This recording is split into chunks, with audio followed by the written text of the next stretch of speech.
ಶುಭ ಸಂದರ್ಭದಲ್ಲಿ ಎಲ್ಲ ಭಕ್ತಾದಿಗಳು ಸೇರಿ ಸ್ವಾಮಿಯಲ್ಲಿ ಬೆಳೆಗಳಿಗೆ ಆಗುತ್ತಿರುವಂತಹ ವಿವಿಧ ರೀತಿಯ ಮೃಗಗಳ ಕಾಟವನ್ನು ವಿಮೋಚನೆ ಮಾಡಬೇಕು ಅಂತ ಹೇಳಿ ಪ್ರಾರ್ಥನೆ ಮಾಡಿಕೊಂಡ ಒಂದು ವಿಷಯದಲ್ಲಿ ಶ್ರೀದೇವರು ಎಲ್ಲರೂ ಸೇರಿ ಮೃಗಬೇಟೆ ಆಡೋಣ ಅನ್ನುವಂತಹ ಅಭಿಲಾಷೆಯನ್ನು ವ್ಯಕ್ತಪಡಿಸಿ ನಮಗೆಲ್ಲ ಒಂದು ಸೇವೆ ಮಾಡುವಂತಹ ಅವಕಾಶವನ್ನು ಕಲ್ಪಿಸಿದ್ದಾರೆ.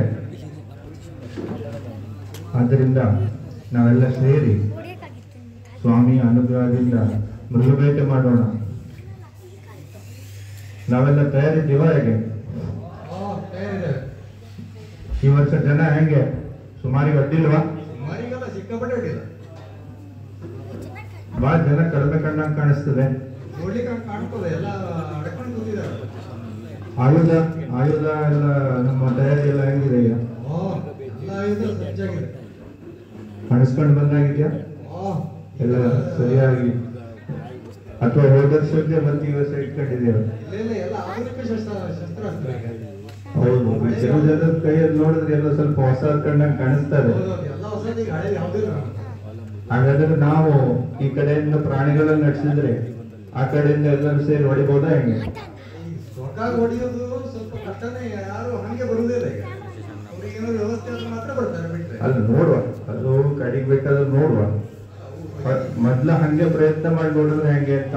ಈ ಪರಿಸ್ಥಿತಿ ಹೆಂಗದ ಕೇಳಿದ್ರೆ ಬರ್ಬೇಕಾದ್ರೆ ಕೆಳಗಡೆ ಬರ್ತಾರೆ, ಕಡೆಗೆ ನೋಡೋ ಪರಿಸ್ಥಿತಿ ಯಾರು ಇಲ್ಲ. ಈಗ ಬರ್ಬೇಕಾದ್ರೆ ಕೇಳ್ತಾರೆ ಫಸ್ಟಿಗೆ. ಈಗ ನಾವು ಬಂದ್ರೆ ಏನಪ್ಪ, ರಾಜೀವಣ್ಣ, ಪುರಂದರಣ್ಣ, ದಿವಾಕರಣ್ಣ, ಸುರೇಶಣ್ಣ, ಮಹೇಂದ್ರಣ್ಣ ಎಲ್ಲ ತಯಾರಿದ್ದೀರ? ಹಂಗಾರೆ ತಯಾರಿದೆ. ಈ ಕಡೆಯಿಂದ ಪ್ರಾಣಿಯನ್ನು ನಡೆಸಬಹುದು. ಹಂಗಾದ್ರೆ ನಮ್ ಕಡೆ ಇಂದ ಎಲ್ಲರೂ ತಯಾರಿದ್ದೇವಲ್ಲ, ಕಳಿಸೋಣ, ಪ್ರಾಣಿಯನ್ನು ಅಟ್ಟೋಣ. ಅಲ್ಲ, ಈಗ ಇದೊಂದು ಸಮಸ್ಯೆ. ಹೌದು, ಪ್ರಾಣಿ ಹೊಡೆಯುವುದು ದೊಡ್ಡದಲ್ಲ. ಪ್ರಾಣಿ ಹೊಡೆದ್ರೆ ನಮ್ಮ ಆಡಳಿತ ವರ್ಗದವರೆಲ್ಲ ಏನ್ ಮಾಡಿದಾರೆ ಕೇಳಿದ್ರೆ ಅದಕ್ಕೆ ಏನೊಂದು ಶಿಕ್ಷೆ. ಪ್ರಾಣಿ ಹೊಡಿಬಾರದು. ಹೌದಾ? ಆದ್ರೆ ಶಿಕ್ಷೆ ಇದ್ರು ಇಲ್ಲಿ ತನಕ ನಮ್ಮ ದೇವರ ಆಶೀರ್ವಾದ ನಮ್ಮ ಮೇಲೆ ಇರ್ತದೆಯ, ಅಲ್ಲಿ ತನಕ ಆ ದೇವರ ಒಂದು ಕೃಪಾ ಕಟಾಕ್ಷದಿಂದ ನಮ್ಮ ಪ್ರಯತ್ನದಿಂದ ಪ್ರಾಣಿಯನ್ನ ದೂರ ಮಾಡುವಂತಹ ಶಕ್ತಿ ಮತ್ತು ಅದನ್ನ ನಮಗೇನಾದ್ರೂ ತೊಂದರೆ ಮಾಡುವಂತ ಜನಕ್ಕೆ ದೇವರೇ ಬುದ್ಧಿ ಕೊಡ್ತಾನೆ. ಹಾಗಾಗಿ ನಾವು ಅದ್ರ ಬಗ್ಗೆ ಬಹಳ ತಲೆ ಕೆಡಿಸ್ಕೊಳ್ಳೋದು ಬೇಡ ಅನ್ನೋ ಕಾಣಿಸ್ತದಪ್ಪ. ಹಾಗಾದ್ರೆ ಶುರು ಮಾಡುವ. ಕೊಟ್ಟೆ ಹಂಗಾದ್ರೆ ಈ ಕಡೆಯಿಂದ ಪ್ರಾಣಿ ನಡ್ತಾ ಇದ್ದಾರೆ. ಬಂತು ಬಂತು ಬಂತು, ಯಾರು ಯಾರು ಬಿಟ್ಟರು? ಒಂದು ಬೀಳಿಲ್ಲ. ಈಗ ಮಾಡಿದ್ರೆ ಈಗ ಹೆಂಗ್ ಹೊಡೆಯೋದು ನಾವು? ಇಷ್ಟು ಪ್ರಯತ್ನ ಮಾಡಿ ನಾವು ಇಲ್ಲಿಂದ ಕಳ್ಸಿದ್ರು ಒಂದು ಬೀಳಿಲ್ಲ ಅಂದ್ರೆ ಅಲ್ಲ, ಅದು ಎಂತಾಗದೆ ಅಂದ್ರೆ ಈಗ ನಮ್ ಸಂಘಟಕರಿಗೆ ನೀವು ಅದನ್ನ ಅಟ್ಸ್ಕೊಂಡ್ ಹೊಡೆದ್ರೆ ಏನಾದ್ರು ಬಹುಮಾನ ಅಥವಾ ಏನು ಕೊಡ್ತೇವೆ ಹೇಳಿದ್ರೆ ಉಮೇದಿ ಬರ್ತಿತ್ತು ಅವ್ರಿಗೆ. ನೀವು ಆಮೇಲೆ ನೋಡೋಣ ಹೇಳಿದ್ದಕ್ಕೆ ಅವ್ರ ರಾಶಿ ಅಷ್ಟೆಲ್ಲ ಆಸಕ್ತಿ ತಗೊಂಡು ಕೆಲಸ ಮಾಡಿ. ಬಹುಮಾನ ಅಂದ್ರೆ ನಾವು ಸ್ವಾಮಿಯನ್ನು ಕೇಳಿ ಮತ್ತೆ ತೀರ್ಮಾನ ಮಾಡುವ. ನೀವು ಒಂದು ಕಡೆಯಿಂದ ಒಂದು ಸ್ವಲ್ಪ ಪ್ರಾರಂಭ ಆದ್ರೂ ಮಾಡಿದ್ರೆ ಬಹುಮಾನದ ಬಗ್ಗೆ ಏನಾದ್ರು ವಿಚಾರ ಮಾಡಬಹುದೇನು? ಅಲ್ಲ, ನೀವು ಮೊದ್ಲ ಹೇಳ್ಬಿಟ್ಟಿದ್ರೆ ಅವ್ರಿಗೆ ಸ್ವಲ್ಪ ಆಸಕ್ತಿ ಜಾಸ್ತಿ ಆಗ್ತಿತ್ತು. ಆಯ್ತು, ಒಂದು ಬಹುಮಾನ ಹೇಳಿ ಸದ್ಯ ಕೇಳುವ. ಯಾವ್ದು ಬಹುಮಾನ ಹೇಳಿ ಇನ್ನೊಂದು ಆದ್ಮೇಲೆ ನೋಡುವ. ಹೆಂಗೆ ಅಟ್ಲ ಮತ್ತೊಂದು ಕಡೆಯಿಂದ ಹತ್ತೋಣ. ಹಂಗಾದ್ರೆ ಬಂತು ಬಂತು, ಬರ್ಲಿಲ್ಲ. ನೀವು ಮೊದ್ಲೇ ನೀವು ಸರಿ ಅಟ್ಸ್ತಾನೆ ಇಲ್ಲ. ನೀವು ಕಾಣಿಸ್ಲಿಲ್ಲ, ನಾವು ಅಟ್ಸಿದ್ದೆ ಕಾಣಿಸ್ಲಿಲ್ಲ. ಕಾಣಿಸ್ತದೆ ನಾವಿದ್ದಲ್ಲಿ ಬರ್ತಾನೆ ಇಲ್ಲ. ಬೆಳಕಿನ ವ್ಯವಸ್ಥೆ ಸರಿ ಇಲ್ವಾ? ಹೆಂಗೆ? ಆಯ್ತು, ಈಗ ಮತ್ತೆ ಅಟ್ಸ್ತಾ ಇದ್ದೇವೆ ನೋಡಿ. ಬಂತು ಬಂತು ಬಂತು,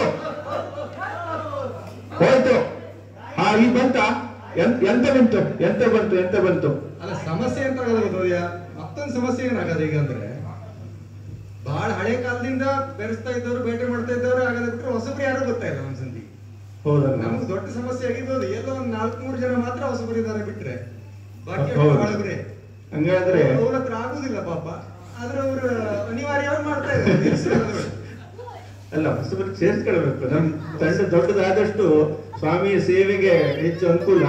ಹಂಗಾಗಿ ಮುಂದಿನ ದಿನಗಳಲ್ಲಿ ನಮ್ಮ ತಂಡ ಇನ್ನೂ ಸ್ವಲ್ಪ ದೊಡ್ಡದಾಗಲಿ ಅಂತ ಆಶಿಸ್ತಾ, ಈಗ ಒಂದ್ ಕೆಲಸ ಮಾಡೋಣ.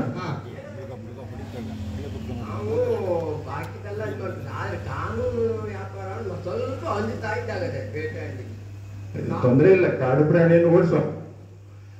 ಮತ್ತೆ ಈಗ ರಾಜೀವಣ್ಣ ಹೇಳ್ದಂಗೆ ಈಗಿನ ಸರ್ತಿ ಒಂದು ಬಹುಮಾನ ಘೋಷಣೆ ಮಾಡೋ, ಯಾರು ಪ್ರಾಣಿ ಹೊಡಿತಾರ ಅವ್ರಿಗೆ ಒಂದು ಬಂಗಾರದ ಕಡಗ ಕೊಡುವ. ಹೆಂಗೆ ಈಗ ಗ್ಯಾರಂಟಿ ಹೊಡಿತಾರೆ ನಿಮ್ಗೆ. ಅಲ್ಲಿ ಮತ್ತೆ ಜನ ಕೇಳಿದ್ಮೇಲೆ ಮತ್ತೆ ಜನ ಸೇರ್ತಾರೆ ಅಂತ ನೋಡಿದ್ರು ನಾವು, ಯಾರು ಸೇರು ಲಕ್ಷಣ ಕಾಣುದಿಲ್ಲ. ಮತ್ತೆ ಈಗ ಇದ್ದವ್ರೆ ಸಾಕು, ಈಗ ರಾಶಿ ಜನ ಬೇಡ. ಒಬ್ಬೊಬ್ಬರಿಗೆ 2-5 ಕಟ್ರೆ ಹೆಂಗೆ? ಇಲ್ಲ ಇಲ್ಲ, ಇದ್ರೊಳಗೆ ಹೊಡಿತಾರೆ ಅವ್ರಿಗೆ.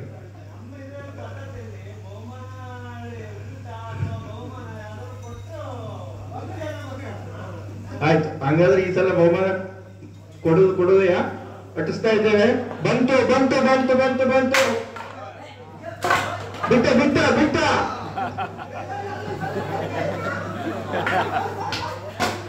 ಹಾ ಹಾ ಹಾ ಈಗ ಯಾರ್ಯಾರು ಹೊಡೆದಿದ್ದು? ಈಗ ಅಂಗಡಿ ಪ್ರಾಣಿ ಹೊಡೆದವರಿಗೆ ಈ ಕಾನೂನಿನ ಬೇರೆ ಸಮಸ್ಯೆ ಇದ್ದರಿಂದ ಕಬ್ಬಿಣದ ಕಡಗ ಕೊಡುದು ಅಂತ ಆಯ್ತು. ಹೋದಾ? ಇಲ್ಲ.